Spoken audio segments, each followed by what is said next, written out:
Todo comenzó en Pennsylvania a fines de los años 1800, cuando Charles Taze Russell llegó a estar bajo la influencia de un predicador del segundo advenimiento. Russell inició su propia clase de estudios bíblicos, un pequeño grupo que con el tiempo se convertiría en la Sociedad Watchtower Bible and Tract.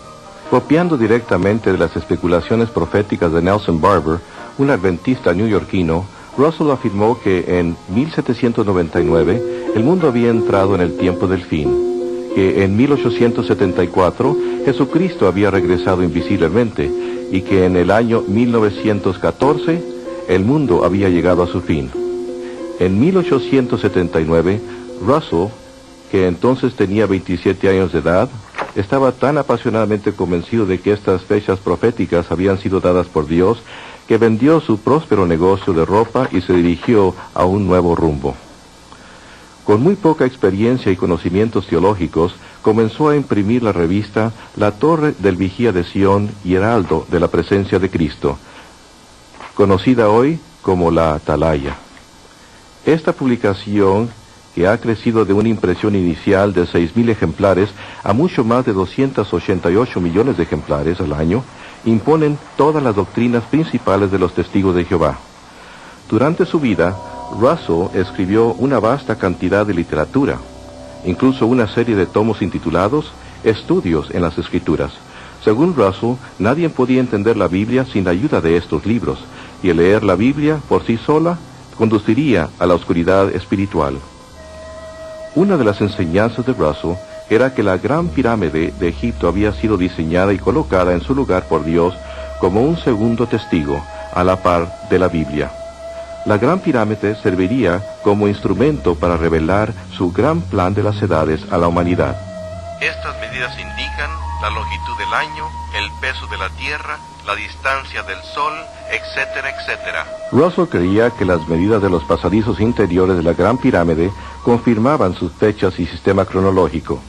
Según Russell, los pasadizos verificaban que el 1914 marcaría el año en que el mundo terminaría. Finalmente, el 1914 vino. Y pasó. Russell y sus seguidores no fueron arrebatados de la tierra y el fin no vino. John Knight, que en aquel entonces tenía 15 años de edad, recuerda lo que entonces sucedió. Por supuesto, cuando llegó el 1914 tuvimos que cambiar nuestros puntos de vista, tal como tuvimos que volver a cambiarlos después. La fecha fue adelantada a 1915, después a 1918. Ciertamente el Armagedón estaba al doblar de la esquina. Pero en 1916, Charles Taze Russell murió, enfermo, fatigado y desilusionado.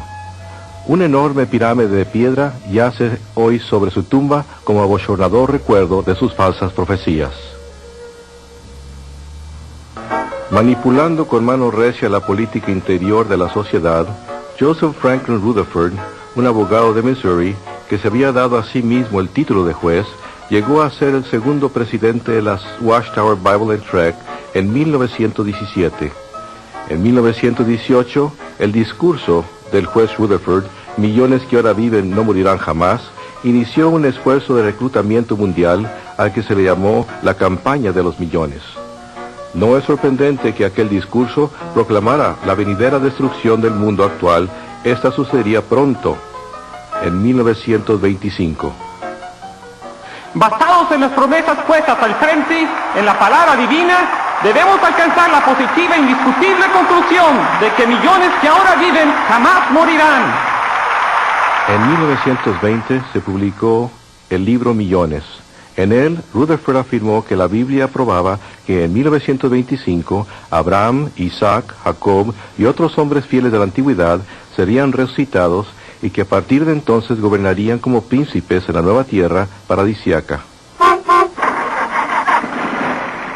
Plenamente convencidos de que la profecía de Rutherford era cierta, muchos testigos vendieron sus hogares y negocios y comenzaron a trabajar como vendedores viajantes.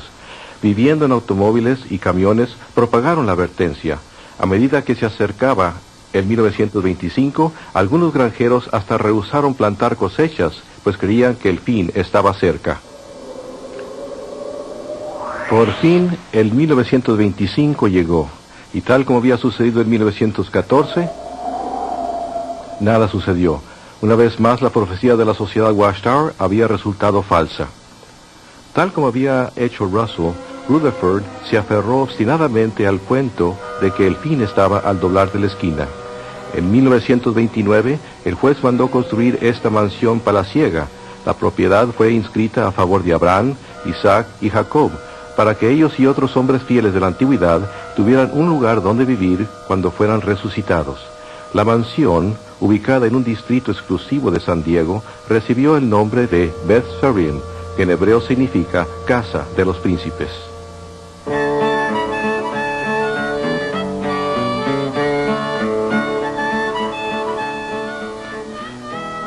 El mundo entró en la Gran Depresión, pero Rutherford vivió como un millonario, pasando los meses invernales en Beth Sarim y los veranos en Europa. Mientras los norteamericanos sufrían de pobreza y privaciones, Rutherford disfrutaba del uso de 2 Cadillacs de 16 cilindros.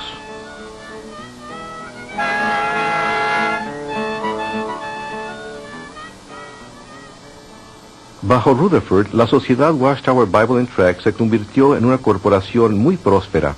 Se publicaron nuevos libros, literatura y tratados en grandes cantidades para que los testigos fieles los vendieran de puerta en puerta. Hizo que sus seguidores laboraran duro en el Señor.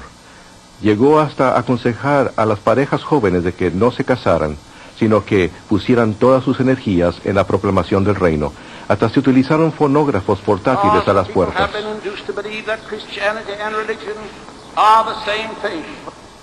Por todo el mundo los testigos celosos desfilaron frente a las iglesias los domingos por la mañana, llevando los cartelones con letreros que decían: la religión es un lazo y un fraude. Manteniéndose a la par de los tiempos, la sociedad construyó su propia radioemisora, y para 1933, 403 radioemisoras transmitían por todo el país los abusivos ataques de Rutherford en contra del clero, los políticos y los individuos a los que él se refería como los ávaros comercialistas. Tanto por la radio como por la página impresa, Rutherford continuó recalcando que solo faltaban unos cuantos meses para el fin del mundo. Finalmente, el fin llegó, pero solo para Rutherford. En 1942, él murió en Beth Sarim, la casa que había construido como un lujoso testimonio al nombre de Dios.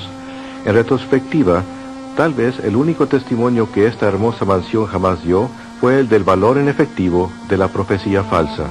En 1948, la sociedad vendió privadamente la propiedad, encubriendo así un capítulo bochornoso de su historia. Hoy día, la mayoría de los testigos modernos de Jehová ni siquiera sabe que Beth Sarim jamás existió. Con la muerte de Rutherford, la era flamboyante de las personalidades carismáticas también pasó. Hoy, usando como incentivo las inquietudes de la era nuclear, la sociedad Watchtower es una gigante corporación multinacional que propaga su nuevo mensaje de desolación en todo rincón del globo terráqueo. Un concilio autocrático de gobierno ocupa una posición intermediaria entre Dios y los millones de testigos de Jehová. Se le conoce como el cuerpo gobernante. Debido a que los testigos de Jehová creen que este grupo predilecto es el único conducto por medio de la cual se dirige la palabra de Dios a la humanidad, estos hombres gobiernan con la autoridad indisputable. Cada testigo está sujeto a su dictadura desde la cuna hasta la tumba. Raymond Franz, autor del libro Crisis de Conciencia, fue miembro del cuerpo gobernante de la sociedad Watchtower por 9 de los 60 años que pasó como testigo de Jehová. Su relato de las sesiones secretas del cuerpo gobernante es revelador. Tengo que decir que fue una de las experiencias más desilusionadoras de mi vida. Fue un rudo despertar el ver lo que de veras sucede en esas reuniones. Yo me había imaginado al cuerpo gobernante como un grupo de hombres para quienes la Biblia, la palabra de Dios, era la fuerza que controlaba todas sus decisiones, que verdaderamente investigaba a fondo las Escrituras para asegurarse de que todo lo que hacía estaba sólidamente basado en la Biblia. Y cuando entré en el cuerpo gobernante, hallé que muy raras veces se recurría a la Biblia, que muy raras veces la usaban, que en su mayor parte las reuniones consistían en discutir las normas de organización y la manera de aplicar esas normas. Y vez tras vez